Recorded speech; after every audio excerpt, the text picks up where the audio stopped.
बिस्मिल्लाहिर्रहमानिर्रहीम अस्सलाम वालेकुम। मैं तुहाडा अपना बिरा चौधरी अख्तर असमे रजोका ते सारे बिरावां नूं सत बिस्मिल्ला ते जी आयां नूं आखदा।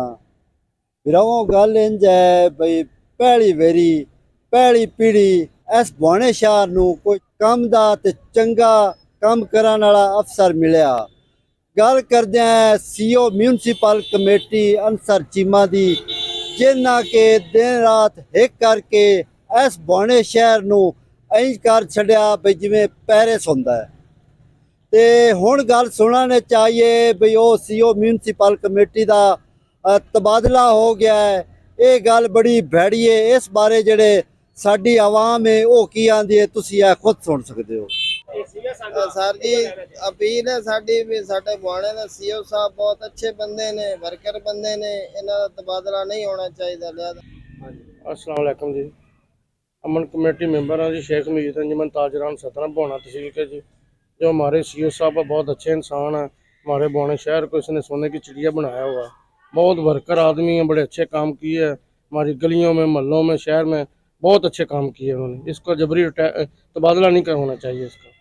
साहब ਜਿਹੜੇ ਸੀਓ ਸਨ ਨਾ ਸਾਡੇ ਬੁਆਣੇ ਦੇ ਜੀ, ਨਿਹਾਇਤ ਅੱਛੇ ਆਦਮੀ ਹਨ। ਇਹਨਾਂ ਬੜਾ ਵਰਕ ਕੀਤਾ ਔਰ ਬੁਆਣੇ ਨੂੰ ਉਹਨਾਂ ਸੰਵਾਰਿਆ ਜੀ।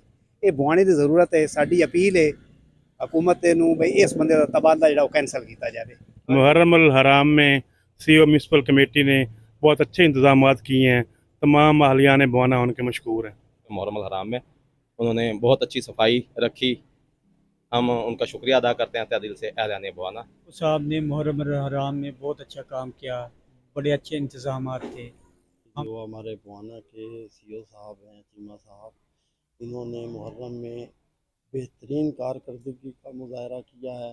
स्ट्रीट लाइट, सफाई, जनरेटर और बाकी अपनी तमाम जिम्मेदारियां बड़े अहसन तरीके से निभाई हैं। और शहर की बेहतरी के लिए, आइंदा भी शहर की बेहतरी के लिए इसे यहीं पे रखा जाए और इसका ट्रांसफ़र ना किया जाए। साढ़े बुआने के सीओ साहब हैं अंसर चीमा साहब, उन्होंने साड़ी बुआने की बेहतरी वास्ते बड़ा काम किया जी।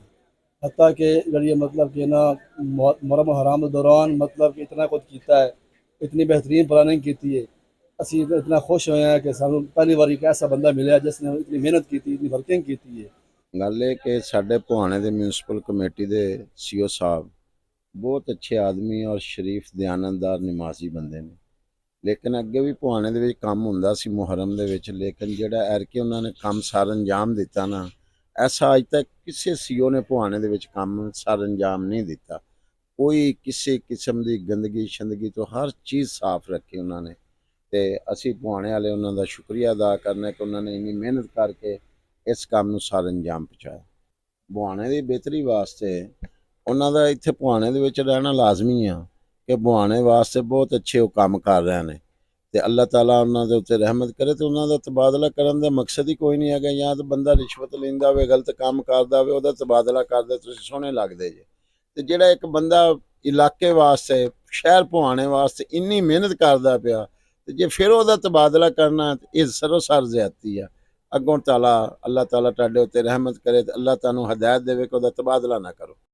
और इस बंदे ने सीओ जनाब चौधरी अंसर चीमा साहब ने ये बहुत अच्छा कारकर्दगी की है। मुहर्रम अल हराम में फुल तावन किया है। बाज़ार, गलियां, रूट्स, बड़ी सफाई सुथराई का इंतज़ाम किया है। ऐसा अफसर चाहिए भुआना तहसील को। इसका तबादला रोका जाए और ये भुआना की ज़रूरत है। तो इतने शॉप के काम कर रहे हैं तो माशाल्लाह अंसर साहब के मुतालक असीं सुनिया, बड़ा अफसोस होया। बहुत ही नहायत शरीफ आदमी, मेहनती, उन्होंने भुआने लिए बहुत अच्छा काम किया। लेकिन अफसोस होया कि उन्होंने तबादला किया जा रहा, ज़बरदस्ती किया जा रहा, सुनने जा रहा। लेकिन इस तरह नहीं होना चाहिए। ये कि दोबारा उन्होंने इतने तैनात किया जाए ताकि साढ़े भुआने के जोड़े मसायल उन्होंने काफ़ी हद तक हल किए वो दोबारा ना बनन। रिहायशी ते नाले दुकानदार हाँ ते बुआने दे जेह्ड़े सफाई दी सूरत हाल है टोटल केड़ा है। दूसरा म्यूनसिपल कमेटी का जेह्ड़ा सीओ उन्होंने जांदा है, उन्हां दा तबादला सर रोकिया जाए। ये गंद खत्म किया है। और जिवें कि तुसां आवाम दीयां गल्लां सुनिया, एक तां जिहड़ा ए सीओ म्यूनसिपल कमेटी है रिश्वत नहीं लैंदा, बाकी जिहड़ा बुआने शहर दा है ना काम भी सही करिंदा पिया। ਆਵਾਮ ਦਾ ਇਹ ਆਖਣਾ ਹੈ ਵੀ ਇਹਦਾ ਤਬਾਦਲਾ ਫਿਲ ਫੌਰ ਰੋਕਿਆ ਜਾਵੇ। ਇਤਨੀਆਂ ਹੀ ਗੱਲਾਂ ਜੇ ਜ਼ਿੰਦਗੀ ਦਿੱਤੀ ਇਜਾਜ਼ਤ, ਜੇ ਜ਼ਿੰਦਗੀ ਦਿੱਤੀ ਮੋਹਲਤ, ਨਵੀਆਂ ਗੱਲਾਂ ਦੇ ਨਾਲ ਤੁਹਾਡੀ ਖਿਦਮਤ ਤੇ ਦੁਬਾਰਾ ਹਾਜ਼ਰ ਹੋਸਾ। ਆਪਣੇ ਸੱਜਣ ਆਪਣੇ ਬੇਲੀ ਅਖਤਰ ਅਸਮੈਰ ਰਜੋਕਾ ਨੂੰ ਦਿਓ ਇਜਾਜ਼ਤ। ਅੱਲਾ ਬੇਲੀ